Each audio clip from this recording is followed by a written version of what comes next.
तो आज के इस विश्लेषण में हम एक बेहद दिलचस्प और गंभीर विषय पर बात करने वाले हैं। कभी कभी ना मौसम की एक छोटी सी चेतावनी में भी सदियों का खौफ छिपा होता है। आज हम जिस स्रोत पर चर्चा कर रहे हैं वो कोई पन्नों लंबी रिपोर्ट नहीं है, बिल्कुल नहीं। ये सिर्फ एक लाइन का वाक्य है, लेकिन ये एक ऐसा वाक्य है जो सच में रोंगटे खड़े कर देता है। चलिए देखते हैं कि आखिर इस 149 साल पुराने रहस्य में ऐसा क्या है और कैसे सिर्फ चंद शब्द मिलकर इतनी खौफनाक तस्वीर बनाते हैं। जरा इस लाइन पे गौर करते हैं। सूखा, बाढ़, तबाही, क्या अल नीनो लेकर आएगा 149 साल पहले का प्रलय। सच कहूं तो ये कोई आम हेडलाइन नहीं है, ये एक बहुत ही भयानक चेतावनी है। इस छोटे से वाक्य का हर एक शब्द बहुत भारी है। इसे पढ़ते ही समझ आ जाता है कि बात किसी रोजमर्रा के मौसम पूर्वानुमान की नहीं हो रही है। यहाँ इशारा एक बहुत ही गंभीर स्थिति की तरफ है। आइए इसके एक एक शब्द को थोड़ा और करीब से समझते हैं। तो चलिए शुरू करते हैं पहले चरण से, जहां हम इस चेतावनी के शुरुआती 3 शब्दों को देखेंगे। सबसे पहला शब्द है सूखा। अब ये सिर्फ एक शब्द नहीं है, इसके पीछे एक बहुत गहरी और कड़वी सच्चाई है। सूखा कोई ऐसी चीज तो है नहीं जो बस रातों रात आ जाए।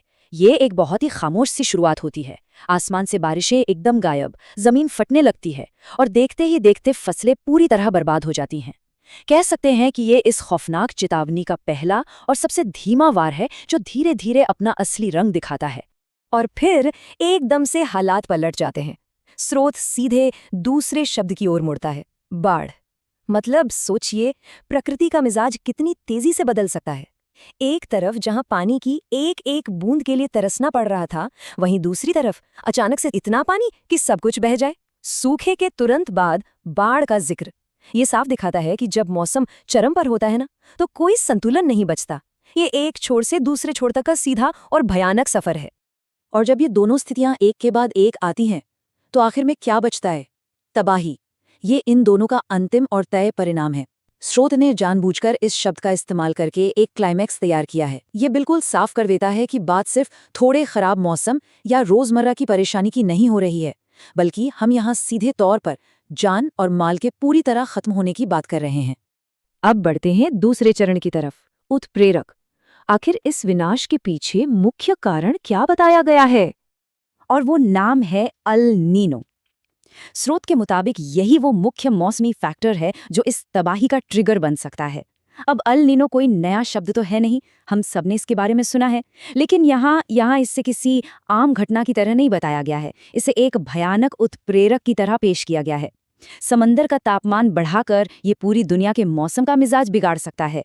और ठीक इसीलिए स्रोत ने सीधे सीधे अल नीनो को कटघरे में खड़ा कर दिया है और उसे इस संभावित प्रलय के ड्राइवर के रूप में दिखाया है। अब आते हैं तीसरे चरण पर, ऐतिहासिक रहस्य। एक ऐसा पन्ना जो खौफ से भरा है।